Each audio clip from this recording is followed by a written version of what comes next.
modeste. Entre ces murs, il renferme un réseau de serveurs et de câbles. Les réseaux de plus de 100 entreprises de télécommunications passent par cette station centrale. Chacun d'entre eux est essentiel au fonctionnement de l'Internet et à la transmission des communications mondiales. Ces stations numériques sont le cœur de l'Internet. Et l'Internet ne sert pas seulement à publier et partager des vidéos de chats. C'est un outil essentiel, utilisé quotidiennement à des fins de divertissement, oui, mais aussi à des fins incroyablement importantes.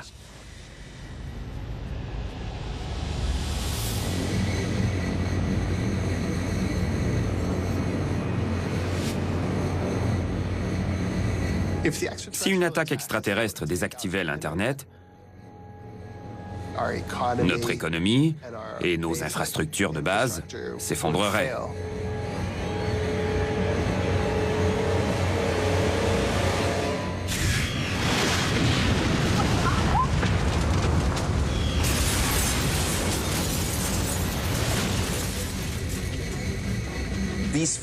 Les installations comme celles qu'on retrouve au 60 Hudson Street sont très vulnérables.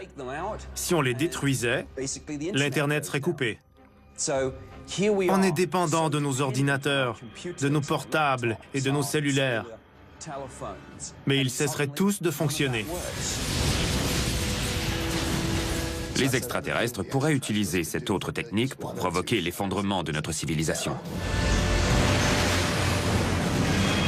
Des attaques identiques détruisent la centrale du 1 Wilshire à Los Angeles, en Californie. La centrale Telehouse à Paris, en France. La Global Switch à Londres, en Angleterre. Et l'Equinix à Palo Alto, en Californie. La société tient grâce à une toile interne très vulnérable, composée de points clés. Si on détruisait quelques centrales importantes, tout s'effondrerait.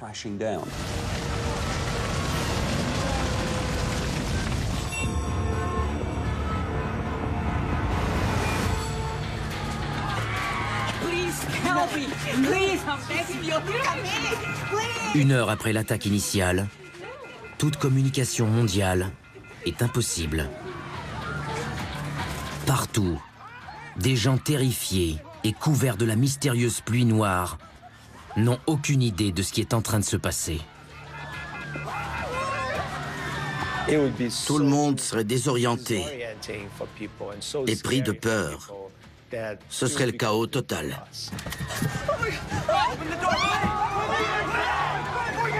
L'apocalypse serait inévitable. On serait bientôt entouré des flammes de l'enfer et on croiserait tous les doigts pour y échapper.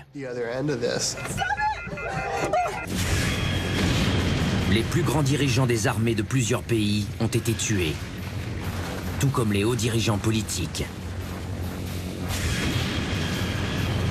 Les extraterrestres lancent maintenant des attaques contre des bases militaires du monde entier.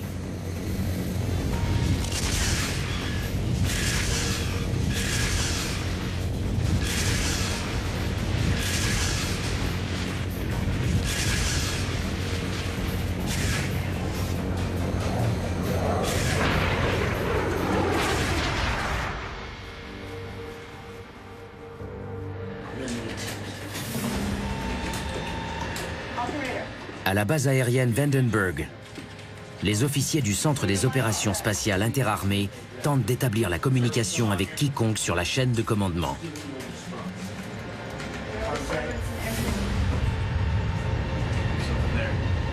Mais la base est la prochaine cible.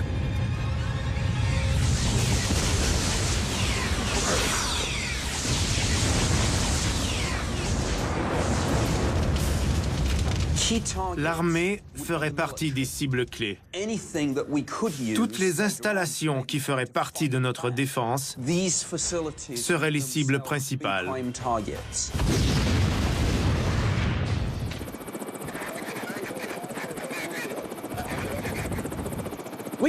On a des bunkers souterrains et des centres de commandement sous des montagnes. Mais tout ça ne servirait à rien en cas d'attaque extraterrestre. L'une de ces installations tient toujours le coup. Il s'agit du complexe secret de Raven Rock, situé dans une montagne de Pennsylvanie.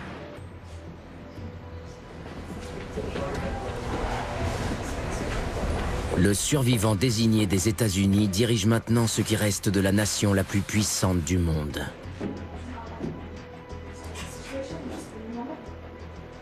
Ce rôle a été créé à l'époque de la guerre froide, au cas où les hauts dirigeants seraient tous tués au même moment. Le survivant désigné fait partie de l'ordre de succession présidentielle et est généralement membre du cabinet du président. Lorsque les principaux représentants se réunissent, comme lors du discours de l'État de la Nation, cette personne est conduite en lieu sûr. Le complexe de Raven Rock est l'endroit tout indiqué. Le survivant désigné devrait diriger le pays et il serait nommé président. Il prendrait les décisions stratégiques et assurerait une certaine continuité gouvernementale. Au cœur de Raven Rock, une réalité troublante frappe les survivants. Ils n'ont aucun moyen de communiquer avec le monde extérieur.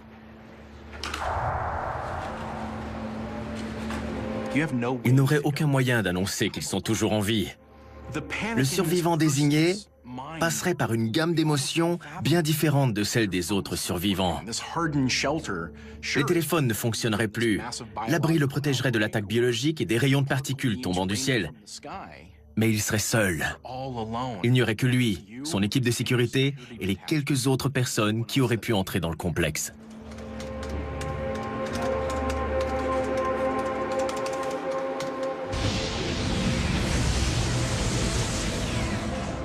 L'attaque est très bien orchestrée. Les extraterrestres semblent savoir quelle est la technique de frappe la plus efficace contre les humains.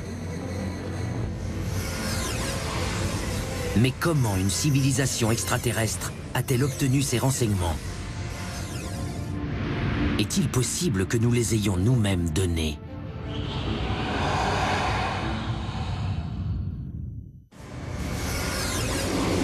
Des forces extraterrestres attaquent la planète Terre depuis environ 12 heures.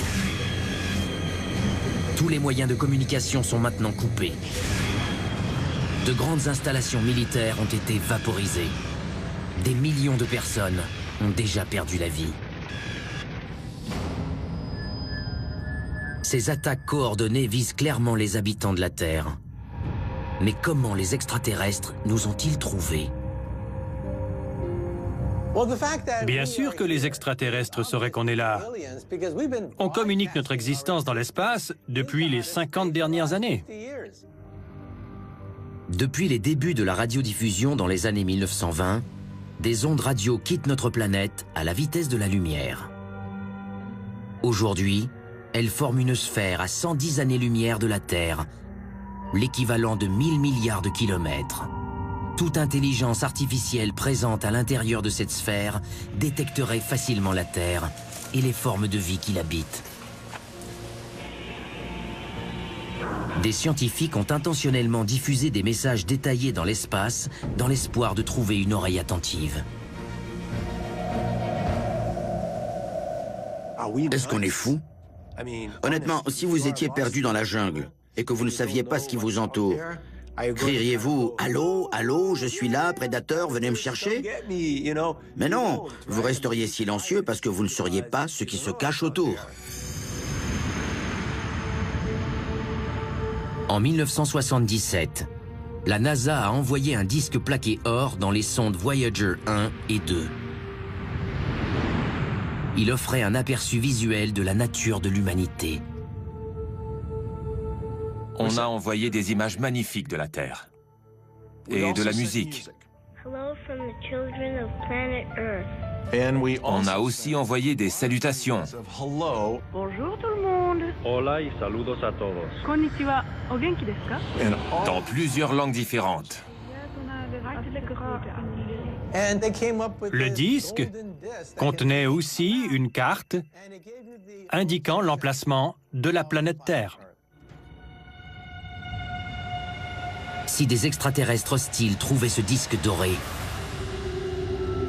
ils s'aventureraient sans problème dans notre coin du cosmos afin d'examiner la Terre de plus près.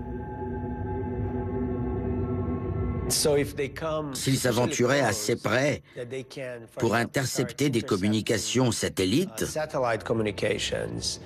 ils arriveraient peut-être à exploiter l'Internet. Ils seraient aussi capables d'apprendre tout ce qu'ils doivent savoir à propos des emplacements des bases militaires, des armes dont on dispose et aussi des emplacements gouvernementaux stratégiques. Tout est là. On révèle nos plus grands secrets. Tous ceux qui entreraient dans les sites web protégés découvriraient nos vulnérabilités.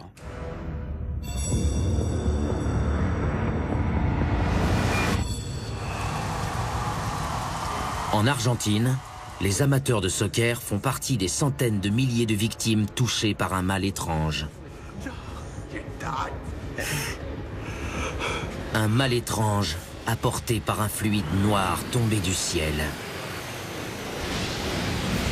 Une guerre biologique est déclenchée.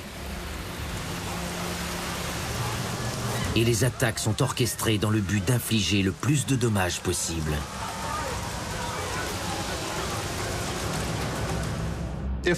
S'ils voulaient inventer une arme qui nous tuerait rapidement, ils devraient la concevoir en s'inspirant de ce qu'il y a sur Terre. Elle pourrait être conçue avec leur technologie, mais elle devrait faire du mal à nos corps de terriens. Ils devraient faire une arme sur mesure pour nous.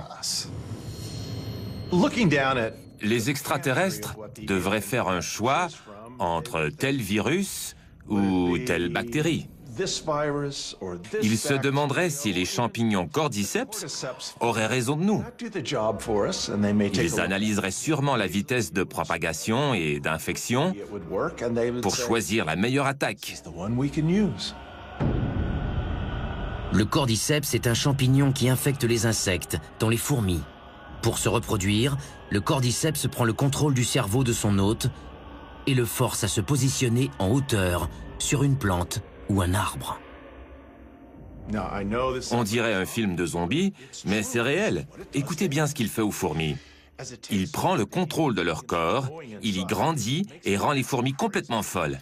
Elles se mettent à courir partout et à foncer dans tout ce qui les entoure. Elles montent ensuite sur une feuille et y accrochent leurs pattes. Puis elles ne peuvent plus bouger. Le champignon tue son hôte et provoque la croissance de grandes masses sur sa tête et son corps. Ces masses explosent et répandent des spores à partir de cette position stratégique en hauteur. Ces derniers se diffusent dans la forêt et infectent un grand nombre de nouvelles victimes. Les extraterrestres ont transformé le cordyceps tombant du ciel en maladie parasitaire touchant les humains. Leur objectif ? L'anéantissement de l'humanité. En Argentine, aux États-Unis et dans plusieurs autres pays, les personnes infectées ressentent le besoin incontrôlable de se réfugier en hauteur.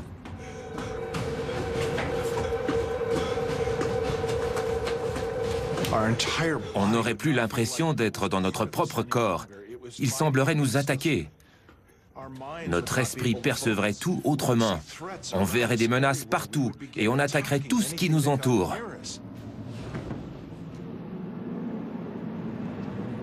Puis soudainement, nos corps se figeraient et nos membres se bloqueraient. On mourrait ainsi. Et comme il le fait avec les fourmis et les autres insectes, le cordyceps se reproduit. Des colonnes de matière commenceraient à pousser en sortant de nos têtes, de nos poitrines et de nos dos. Ce serait à dormir debout. Après notre mort, il ne resterait que des coquilles humaines au sol. Grâce aux spores, le champignon se diffuserait dans les airs à la recherche d'autres humains dans lesquels il pourrait se reproduire. Il recommencerait le processus.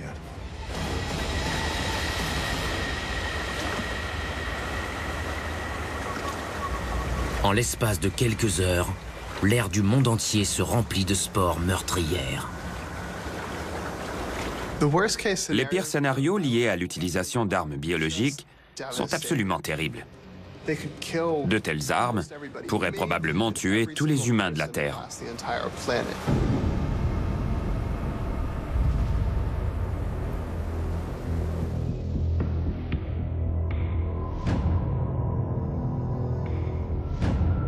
Le champignon Cordyceps infecte ces hôtes humains.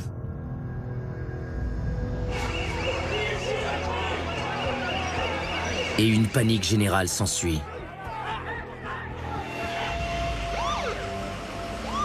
Le New York Presbyterian Hospital de Manhattan comprend 2400 lits. Mais ce n'est plus suffisant pour répondre à la demande. La capacité de réponse de nos infrastructures a des limites. Ces limites sont les éruptions de tornades, les ouragans ou les tremblements de terre majeurs. Si des événements d'une telle ampleur se produisaient à l'échelle mondiale, notre système médical serait certainement accablé.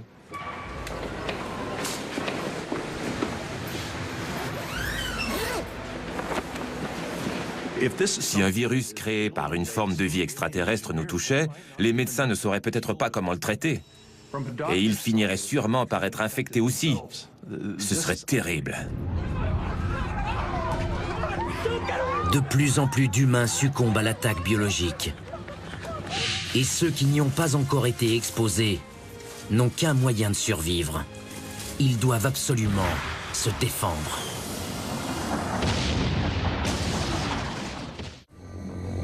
Une semaine s'est écoulée depuis le début d'une attaque extraterrestre. Des milliers de villes ont déjà été détruites et des millions de personnes ont perdu la vie. Une pluie d'agents biologiques mortels s'est abattue sur des grandes villes et un dangereux virus se propage toujours. Les survivants luttent pour leur vie. Comme un chef d'État l'a déjà prédit, une attaque extraterrestre unit l'humanité. I occasionally think how quickly our differences worldwide would vanish if we were facing an alien threat from outside this world.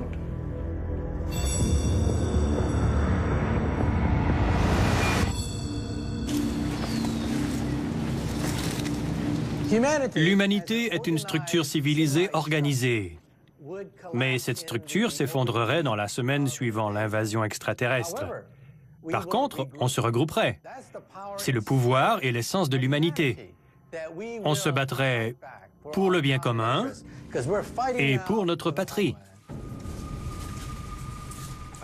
Ironiquement, la cause du plus grand chaos de l'histoire pourrait aussi être l'événement le plus unificateur de notre histoire.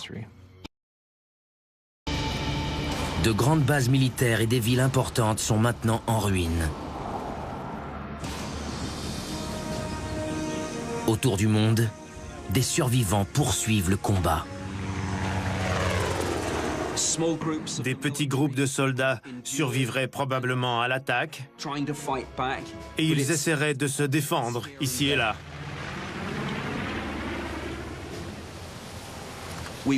On attaquerait probablement les extraterrestres avec tout ce qui nous tomberait sous la main. Les humains se défendraient par tous les moyens possibles. Dans la ville de Kazan, en Russie, un vaisseau spatial est aperçu survolant la ville. Un groupe de soldats de la Fédération le met en joue avec le système de missiles sol-air Pantsir S-1.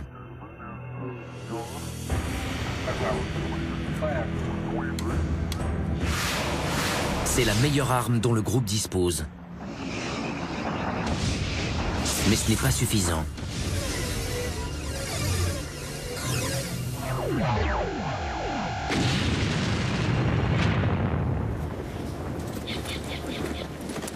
Les armes les plus perfectionnées ne peuvent rien contre les extraterrestres. Des commandants des environs décident d'utiliser ce qui pourrait être la meilleure chance de survie de l'humanité.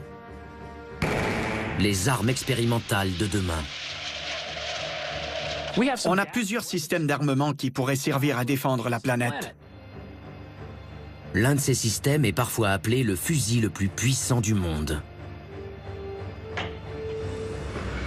Un jour, le canon à rail remplacera complètement les canons à la poudre noire. On n'utilisera plus que ce canon à système magnétique capable de tirer un projectile à très grande vitesse. Les obus atteignent une vitesse de 2500 mètres par seconde, vitesse 10 fois supérieure à celle d'un missile de croisière. Mais il y a un désavantage contre ce genre d'ennemi. Le canon à rail a un désavantage. Il produit une immense chaleur lors des tirs. Les extraterrestres repéreraient rapidement une telle source de chaleur et l'élimineraient avec leur système d'armement.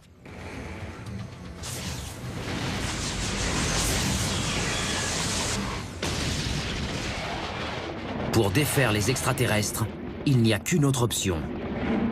Si nos armes nucléaires survivaient à une attaque extraterrestre, on les utiliserait pour riposter. La marine américaine a des sous-marins capables de lancer des missiles Trident II, des missiles nucléaires. Si ces sous-marins étaient sous l'eau au moment d'une telle attaque, ils seraient probablement toujours opérationnels. Ils seraient peut-être en mesure de lancer des missiles. Lieutenant, hi Captain. Load tubes 1 and 2. Hi Captain, load tubes 1 and 2. Load tube 1 and 2. Tubes 1 and 2 loaded. Maintaining depth at 100 feet. Maintain. Holding. We have firing solution. Lieutenant. Hi Captain. Fire tubes 1 and 2. Hi Captain. Fire tubes 1 and 2.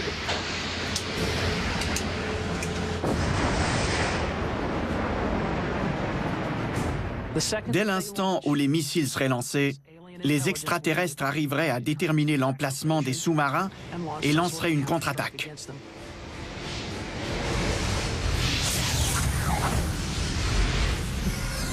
Au mieux, on arriverait peut-être à toucher les travers de vaisseaux avec quelques missiles nucléaires, mais pas plus. Si l'humanité était attaquée par une civilisation extraterrestre, je crois sincèrement qu'on aurait peu de chances de l'emporter. Toute civilisation ayant la technologie nécessaire pour atteindre la Terre serait capable de faire de grands voyages interstellaires, alors qu'on a toujours du mal à sortir du système solaire avec quelques sondes non habitées. Cette civilisation serait bien plus avancée que nous en matière de science, de technologie et d'armement. L'humanité ne dispose d'aucune arme assez puissante pour avoir raison de ses attaquants extraterrestres. Et elle fait maintenant face à un autre ennemi caché dans l'ombre. L'humanité survivrait-elle à une invasion extraterrestre?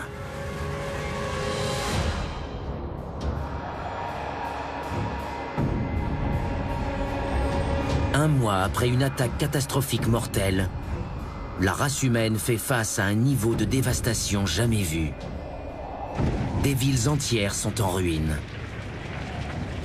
Les armées ont été vaincues.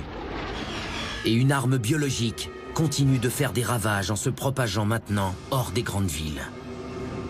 La population mondiale passe de 7 milliards de personnes à moins d'1 million de survivants. Et un avenir atroce les attend. Il y aurait de graves problèmes d'hygiène publique liés à la présence de tous les cadavres. Un grand nombre de personnes succomberaient à la malnutrition.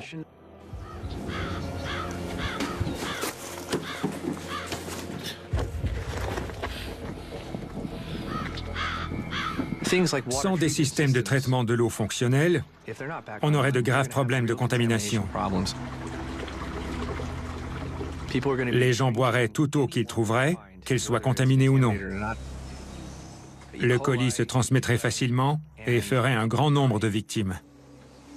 Il n'y aurait plus d'infrastructures pour tout nettoyer. La civilisation est plongée dans le chaos. Puis, un nouvel ennemi attaque. L'humanité elle-même. Dans le passé, on a vu ce qui se produit lorsque les gens ont besoin d'aide et que cette aide n'arrive pas rapidement. Beaucoup de gens deviennent agressifs. Sans contrôle social, la situation devient souvent très dangereuse. Une grande partie de la société, peu importe son statut socio-économique, se déchirerait dans une guerre tribale. On ne ferait pas que combattre l'invasion extraterrestre. On se battrait aussi entre nous pour survivre. Tout le monde pillerait, paniquerait et perdrait la tête. Il y aurait des suicides de masse, il y aurait tous les fléaux de la Bible, mais ils seraient liés à une attaque extraterrestre. Beaucoup de gens perdraient la vie à cause de toute cette violence tribale qui prendrait notre monde d'assaut. Pourquoi notre première rencontre avec les extraterrestres est-elle si dévastatrice? Si ces derniers sont assez intelligents pour créer une technologie permettant de voyager entre les étoiles, ne devraient-ils pas avoir évolué au-delà de la violence et de la guerre? Il serait irréaliste de penser ça. Qu'est-ce qui garantit que plus on est intelligent, plus on a un sens moral aiguisé? Les humains ont fait des progrès et grandement évolué, mais nous faisons toujours la guerre et la pauvreté existe encore. Les extraterrestres prennent le contrôle de notre planète. Une négociation de paix serait peut-être le seul espoir de l'humanité.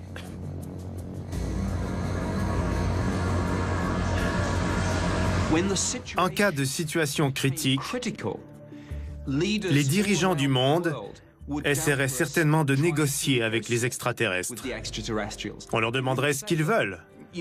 On les supplierait de discuter avec nous en leur promettant de leur donner ce dont ils ont besoin. On essaierait certainement de négocier avec eux. Et en cas d'échec, on considérerait probablement une reddition sans condition. On ferait tout pour survivre. Mais avec qui pouvons-nous négocier?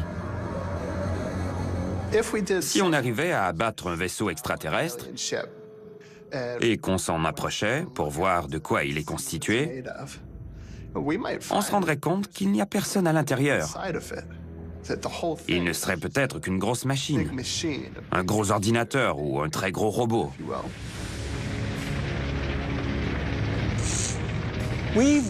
Hollywood nous a fait croire que nos ennemis sont de petits hommes verts, mais il y a de fortes chances qu'ils soient en partie robotiques. Les voyages dans l'espace sont dangereux. Il y a des rayons cosmiques, des accidents, des micrométéorites. Si on faisait face à une intelligence artificielle et à de grandes machines, toute tentative de négociation ou de reddition serait futile.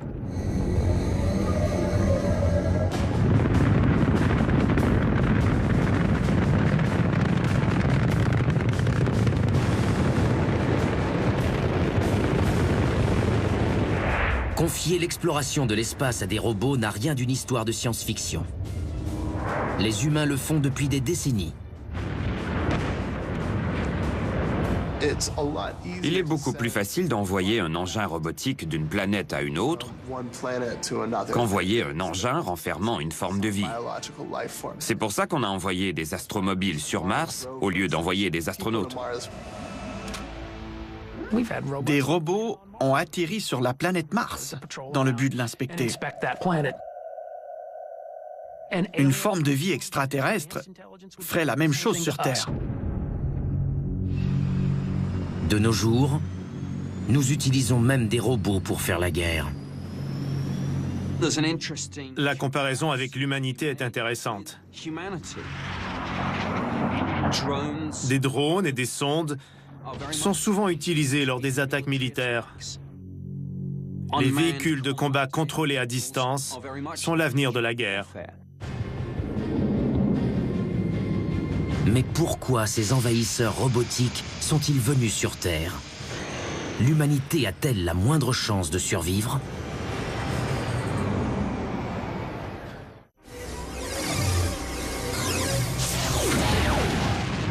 Six mois se sont écoulés depuis une invasion extraterrestre de la planète Terre.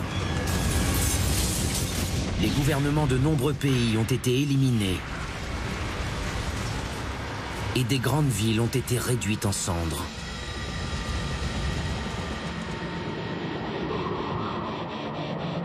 Les rares survivants ont toujours du mal à trouver des provisions et des sources d'eau douce.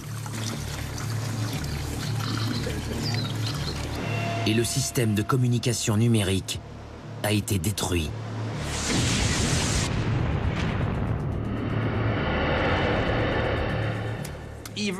Même si les extraterrestres lançaient une attaque dévastatrice sur la planète Terre, certains d'entre nous survivraient. Il y aurait des survivants, mais ils ne seraient pas nombreux et ils mèneraient une nouvelle existence complètement différente. Les gens assez chanceux pour avoir survécu seraient les plus jeunes et les plus forts. Ceux qui auraient joint une petite communauté, disposant d'une certaine quantité de provisions.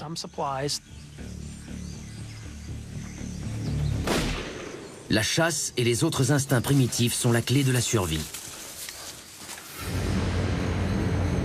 Mais des engins survolent toujours la planète. Et une question se pose.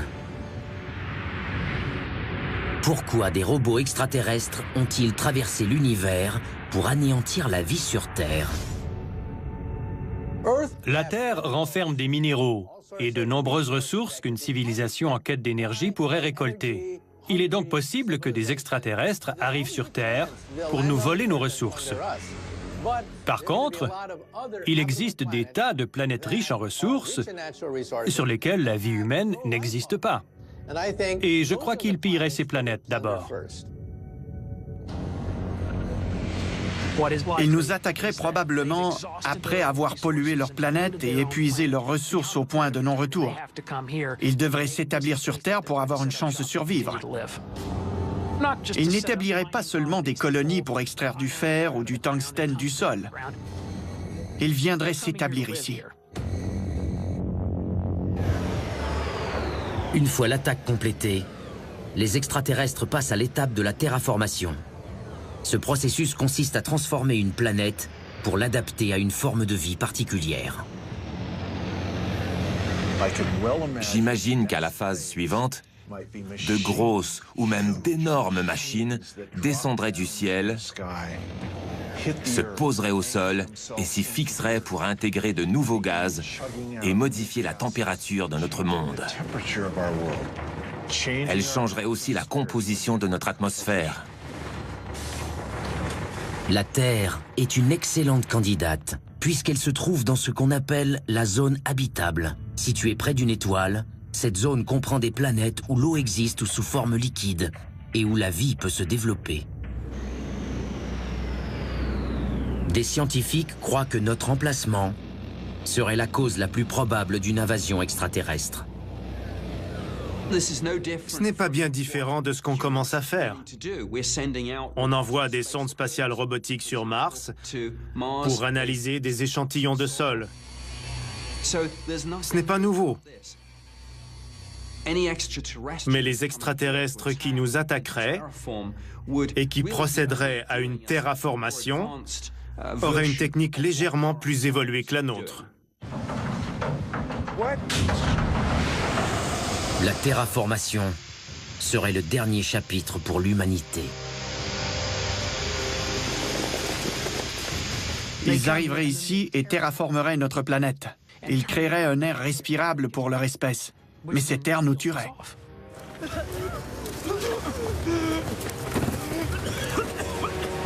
On n'arriverait plus à respirer. Les plantes et les animaux mourraient, puisque l'atmosphère subirait d'importants changements. Les humains seraient condamnés à l'extinction.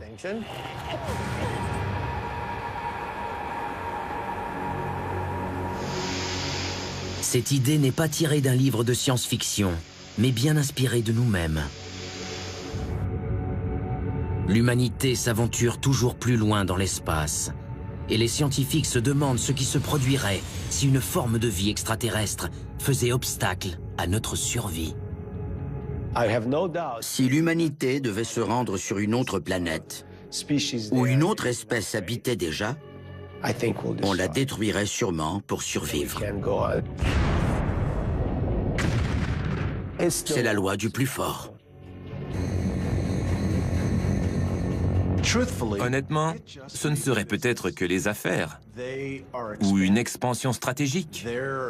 Leur vision du monde serait donc bien différente de la nôtre. Malheureusement, la Terre se trouve sur le bras d'Orion et sur leur chemin au sein de la Voie lactée. Ils seraient en déplacement et prendraient notre planète sans même penser aux espèces qui y vivent. Ils ne se demanderaient pas si la vie humaine vaut la peine d'être sauvée. Pour eux, ce ne serait que pure formalité.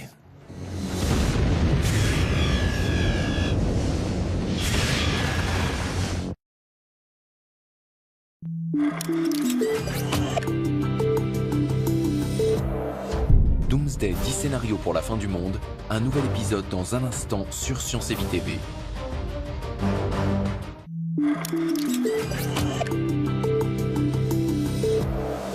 Il brave des sommets vertigineux, C'est le nez du diable. Chaque fois que je vois ce train, je suis sidéré. enjambe des vallées profondes, Ce viaduc, c'est comme un monument à la gloire du génie français. affronte les forces de la nature. Les rochers qui composent la digue semblent énormes, mais les forces générées par ce lac le sont encore plus. Défie les lois de la physique. On m'a dit, Bruno, tu délires. C'est impossible. Et battent tous les records de vitesse. Il n'y a plus de friction des roues, ce qui permet d'aller très vite jusqu'à 1000 km/h. Montez dans les trains de l'impossible, ce soir à 20h45 sur Science et Vie TV.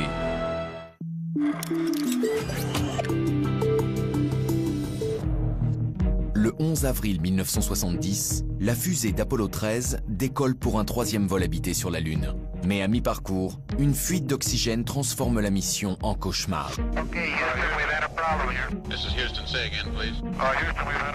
Comment la NASA va-t-elle sauver un équipage coincé dans un module à 200 000 km de la Terre? Nous avions un système qui pourrait jouer un rôle différent de celui pour lequel il avait été conçu au départ. Découvrez l'incroyable histoire de 3 astronautes qui, grâce à leur courage et leur ingéniosité, ont survécu au drame.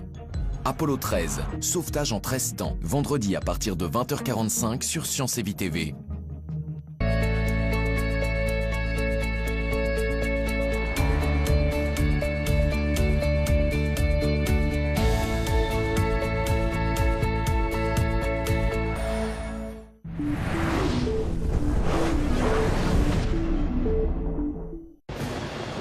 L'humanité est menacée par la plus grande catastrophe météorologique à frapper le monde moderne.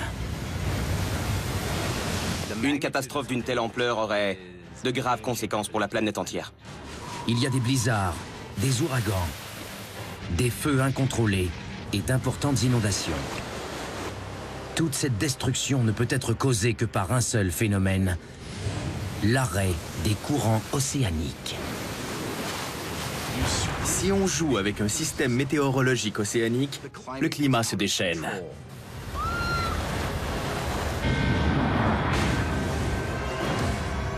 Ce serait la fin du monde.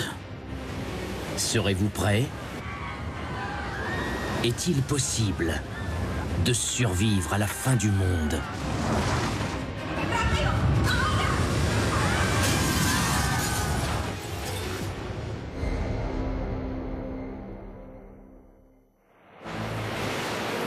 Les courants océaniques commandent notre climat en transférant la chaleur et l'humidité de l'eau dans notre atmosphère. Ce transfert a un effet sur les températures mondiales. Il y a 12 000 ans, à la fin de la dernière période glaciaire, les courants océaniques se sont arrêtés. Une grande partie de la Terre a été balayée par une vague de froid polaire qui s'est étendue sur plus de 1000 ans. Si les courants océaniques s'arrêtaient aujourd'hui, comment notre planète réagirait-elle? Survivrions-nous? Ce n'est pas un scénario complètement irréaliste. Ce changement climatique mondial serait sûrement trop important pour nous permettre de survivre. On mourrait lentement et dans d'atroces souffrances. On ne se demande plus si c'est possible, on se demande quand ça se produira.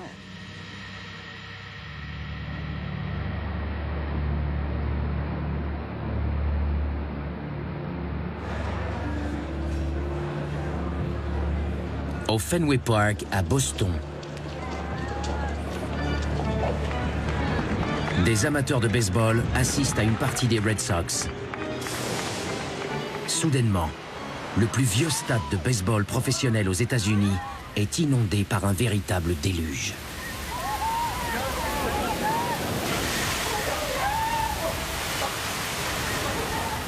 On ne parle pas de mauvais temps.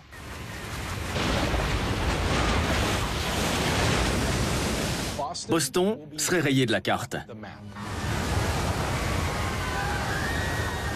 Toute la côte Est serait submergée.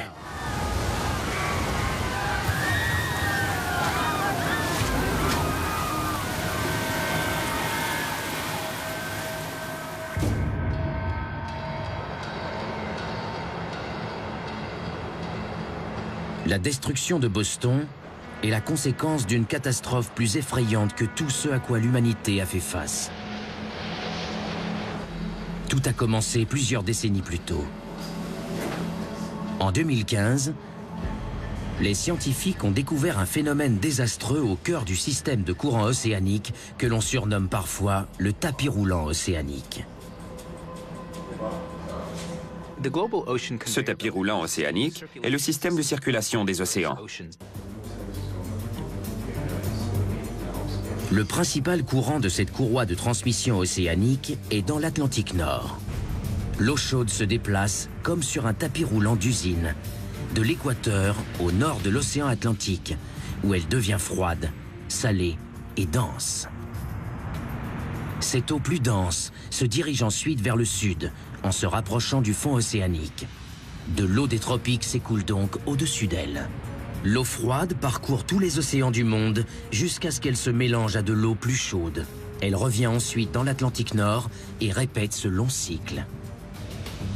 À la manière des vaisseaux sanguins qui transportent des nutriments à travers notre corps, les courants océaniques transportent de l'énergie et de la chaleur dans les océans.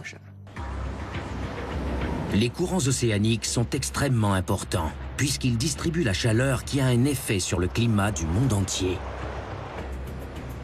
Annuellement, l'équivalent de 700 ampoules par personne pour être constamment allumées par la chaleur transportée par les océans. Une expédition scientifique dans l'Atlantique Nord mène à une découverte étonnante. Le réchauffement climatique a provoqué la fonte de glaciers au Groenland. De l'eau douce a donc inondé la surface de l'océan, diluant ainsi la quantité de sel. Ce changement a pour effet de ne plus faire flotter les glaciers. Sans mouvement d'eau vers le bas, le tapis roulant océanique s'arrête. Les océans gouvernent les systèmes météo. Si on joue avec un système météorologique océanique, le climat se déchaîne et il nous tue. Ce n'est que le début d'un enchaînement de désastres. Un effet domino. Certains désastres frapperont rapidement, alors que d'autres s'étireront sur plusieurs décennies. On serait porté à croire que le fait d'ajouter un peu d'eau douce dans l'océan Atlantique ne changerait pas grand-chose.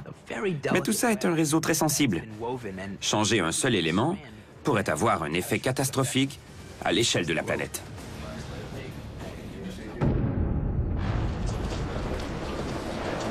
Au départ, personne ne remarque les effets de l'arrêt des courants océaniques. La vie suit son cours.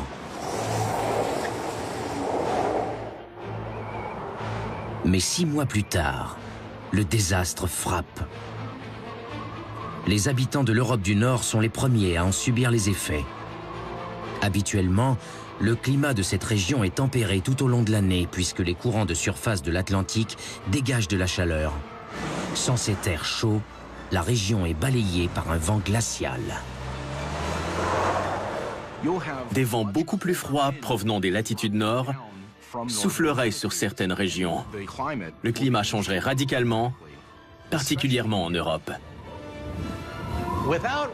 Sans courant d'eau chaude se dirigeant vers l'Europe du Nord, les températures chuteraient.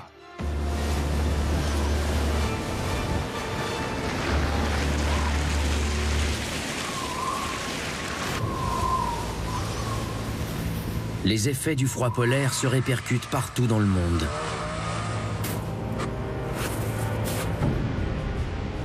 Un navire de marchandises en provenance de New York se dirige vers Hambourg, ville d'Allemagne, accueillant le deuxième plus grand port d'Europe. Mais les eaux du port sont gelées. Le directeur de l'administration portuaire donne l'ordre de libérer les navires à l'aide de brise-glace. C'est le pire hiver jamais vécu par les habitants de l'hémisphère nord. Des blizzards intenses font souffler des vents de force ouragan et tomber de grandes quantités de neige. Il tomberait plusieurs dizaines de décimètres de neige par heure. La température serait d'environ -3 degrés Celsius. Alors toute cette neige gèlerait et durcirait rapidement. Un touriste se rendant à Paris est surpris par les soudaines conditions de voile blanc.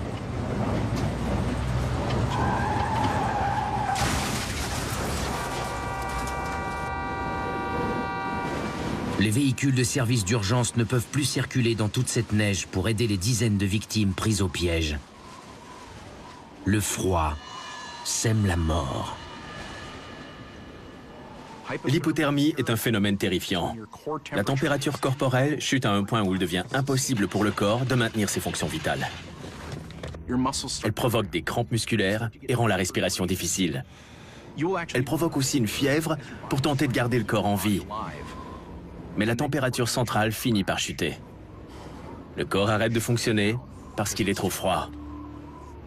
Un froid polaire nous ferait geler à mort.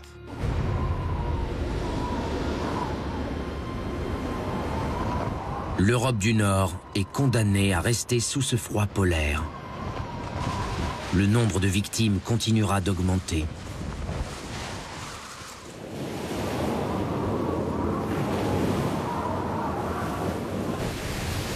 Le désastre climatique traverse l'Atlantique et atteint les États-Unis.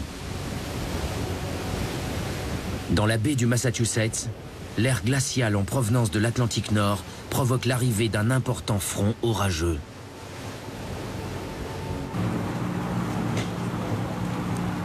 Une famille de pêcheurs de homards vogue déjà vers le large au moment où elle reçoit l'alerte.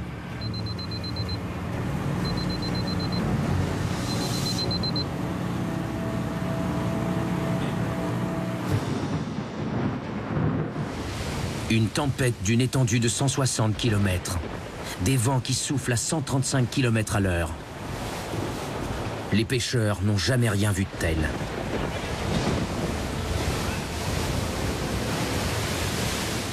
Habituellement, elle frappe entre l'automne et le début du printemps. Mais cette tempête s'abat au beau milieu de l'été. Il y aurait une augmentation de la fréquence et de l'intensité des vents nord-est dans la région de Boston.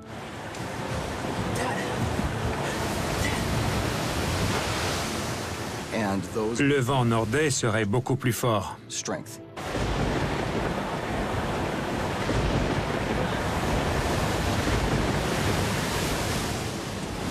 La super tempête balaie Boston et inonde la ville de 4,5 mètres d'eau de mer glacée. Elle submerge les stations de métro et transforme les rues en rivières. Des milliers de personnes échappent aux inondations en se réfugiant en hauteur. Mais tout espoir est perdu pour certains résidents de la ville. Ils se dirigent vers une mort certaine.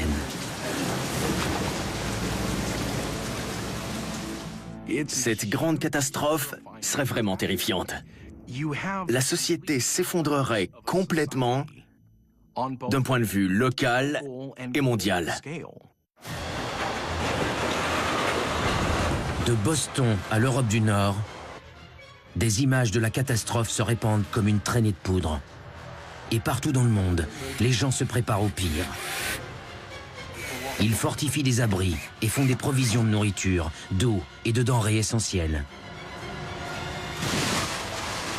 Est-ce que ce sera suffisant? Survivrons-nous au plus grand désastre de l'histoire de l'humanité? Les courants océaniques régulent la chaleur et les précipitations de la planète entière. Mais ils se sont arrêtés. Ces arrêts entraînent de grands changements climatiques des deux côtés de l'Atlantique. Des températures glaciales paralysent la majeure partie du nord-est des États-Unis. À Boston, de violentes tempêtes inondent la ville. Elles emportent les résidences de dizaines de milliers de personnes et en tuent un plus grand nombre encore. En Europe, première région touchée par l'arrêt des courants océaniques, l'hypothermie fait de nouvelles victimes tous les jours. La crise ne fait qu'empirer. Comment l'humanité s'en tirera-t-elle? Survivra-t-elle?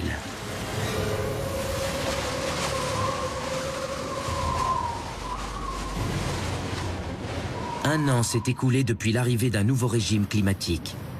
Les habitants de la ville de New York commencent tout juste à en ressentir les effets. Au large, un cyclone 2 fois plus large et plus puissant que l'ouragan Sandy en 2012 rugit comme jamais. Des vents forts et de hautes vagues s'écrasent contre la Statue de la Liberté et foncent vers la côte.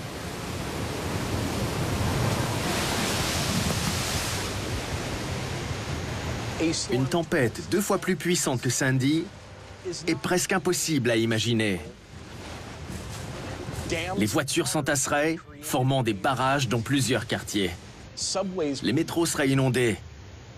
Il serait question de destruction à très grande échelle. Des vagues de 9 mètres et des vents soufflant à 160 km/h font exploser les portes et les fenêtres. Ils provoquent l'effondrement d'immeubles et entraînent des gens sous l'eau. La pluie, les vents, le chaos, la panique et le désordre attaqueraient tous la ville au même moment. La panique serait généralisée. Certaines personnes survivraient, mais pas celles sans ressources et sans moyens. La meilleure chose à faire serait de fuir. Pendant que le nord-est des États-Unis est ravagé par des tempêtes violentes, l'autre bout du monde subit aussi les effets apocalyptiques du désastre. Mais ces derniers y sont tout autres.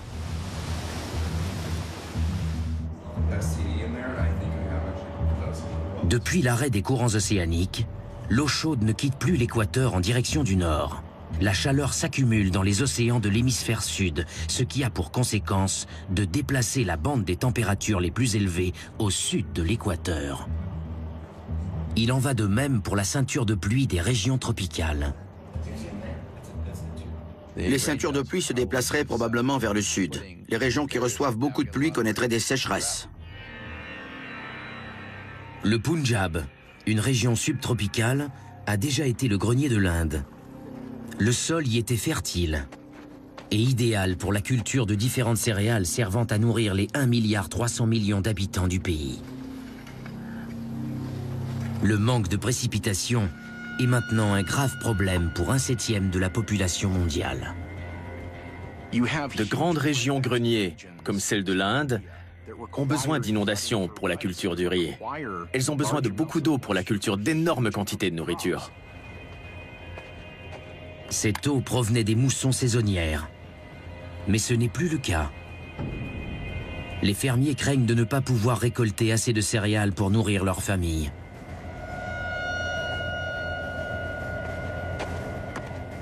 Le régime des moussons d'Asie changerait en raison du refroidissement causé par l'arrêt des courants océaniques et l'arrivée de vents froids au sud du continent asiatique. Les moussons ralentiraient et cesseraient peut-être même complètement. Si ce phénomène perdurait quelques années, la sécheresse aurait des conséquences dévastatrices. Un tel changement bouleverserait les régions greniers de la planète. Les zones de sécheresse s'étendent.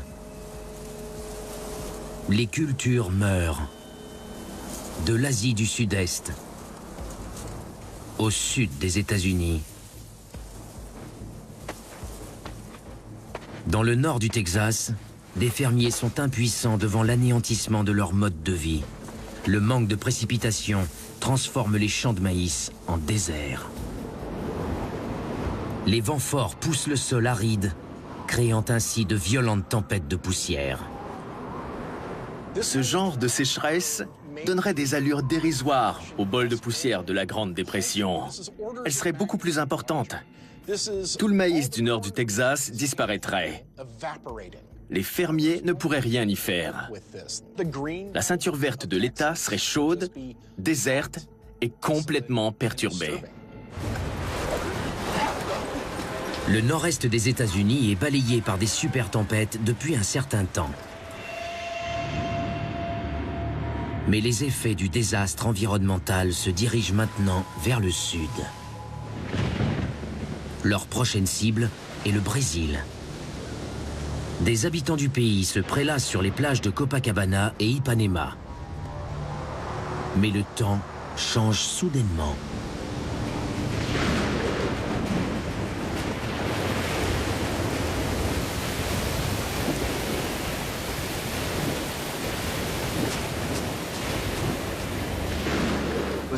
L'arrêt des courants océaniques dirigerait les vents alizés vers le bas et les comprimerait dans un plus petit espace.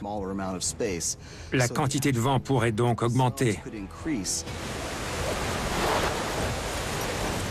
La mousson et des vents de 120 km/h s'abattent sur les côtes.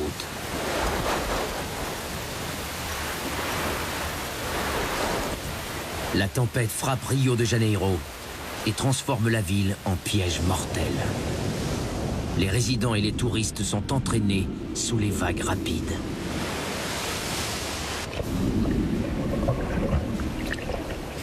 Les gens tentent tous de se réfugier en hauteur, mais ils se mesurent à un nouvel ennemi.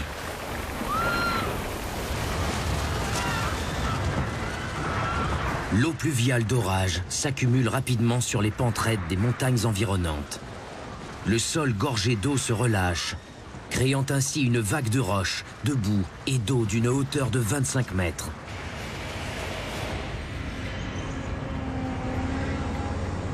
Le glissement de terrain détruit les bidonvilles établis sur les versants des montagnes. Des milliers de personnes sont enterrées vivantes. Les effets de la catastrophe climatique se propagent autour du monde. Et ils atteignent maintenant l'océan Pacifique. Les eaux côtières peu profondes sont anormalement chaudes depuis l'arrêt des courants océaniques. Lorsque l'eau est plus chaude, les ouragans et les typhons sont plus violents. Ils tirent leur énergie de l'eau de surface chaude. Alors si cette eau gagne en chaleur, les tempêtes gagneront en énergie. À Puerto Vallarta, au Mexique, des touristes américains tentent de sauver leur peau et d'échapper à un ouragan de catégorie 5. Les vagues atteignent 18 mètres et les vents soufflent à 265 km/h. On entend à peine les appels à l'aide des vacanciers sous le bruit de l'eau turbulente qui les entraîne dans les profondeurs. Puerto Vallarta serait détruite par une série de supercyclones.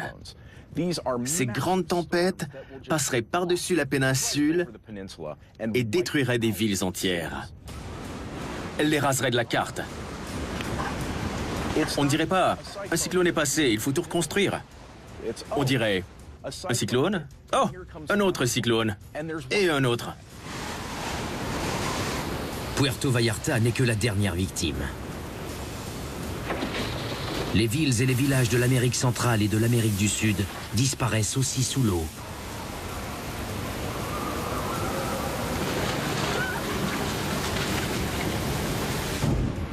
Les effets de l'arrêt des courants océaniques se propagent partout sur Terre. Aucune région ne sera épargnée par ce désastre, ayant déjà tué des dizaines de milliers de personnes. Et ce n'est que le début. Une autre menace se profile au pôle Sud. Les courants océaniques qui régissent les températures mondiales se sont arrêtés. Les conséquences menacent la race humaine.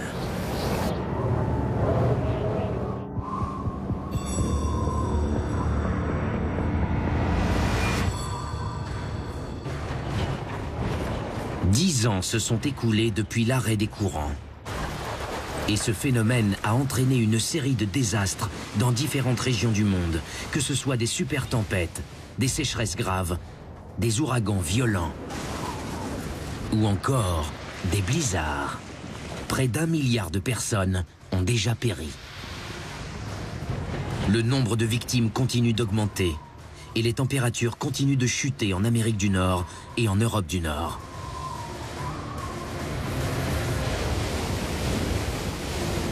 Comme les courants océaniques chauds ne se dirigent plus vers le nord de l'Atlantique, l'eau de surface reste froide, ce qui provoque un froid polaire dans le nord de l'Europe. L'hiver y dure 10 mois. La neige tombe constamment en Allemagne.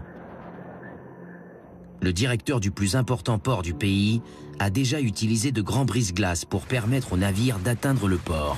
Mais cette technique n'est plus efficace, puisque le froid polaire est trop prononcé. Cette grande plaque tournante du transport doit fermer.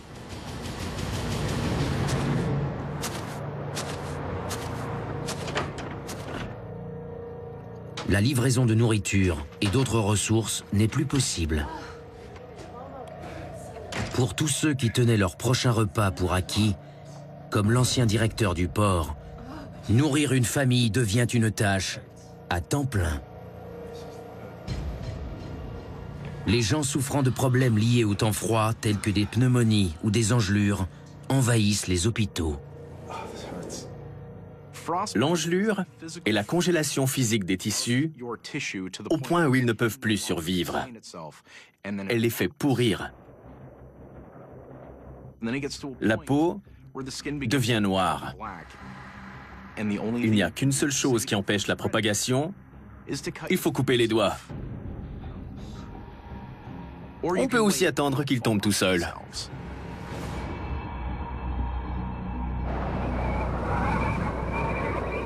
Hambourg et d'autres villes d'Europe du Nord gèlent, alors que des villes du sud des États-Unis font face à un effet totalement différent. Une vague de chaleur mortelle.